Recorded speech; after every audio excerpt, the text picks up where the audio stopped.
Бізге тостағанша жасау үшін пластик құтыша, желім, қайшы, қалам, А4 қағазы және түрлі түсті қағаздар қажет.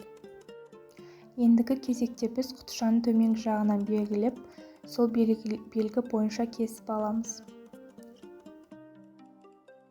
Құтышаның биіктігін өлшеп, сол өлшемді ақ қағазға түсіреміз. Ақ қағаздың екі жағынан белгілеп, сол белгіленген нүктелер бойынша сызық сызып, ақ қағазды кесеміз. Ендігі кезекте кесіп алынған құтышамызға буа желімін айналдыра жағамыз. Енді тостағаншаның сыртына А4 қағазын айналдыра жабыстырамыз. Тостағаншаның сыртын безендіру үшін түрлі түсті қағаздан ою қиып аламыз. Мен қызыл түсті қағазға қошқар мүйіз оюының суретін салып, оны қиып алдым.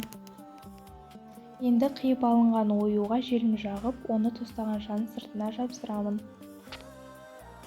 Мен осындай бір үлкен, екі кішкентай қошқар мүйізді тостағаншаның сыртына жабыстырып безендірдім. Нәтижесінде осындай тостағанша шықты. Назарларыңызға рахмет.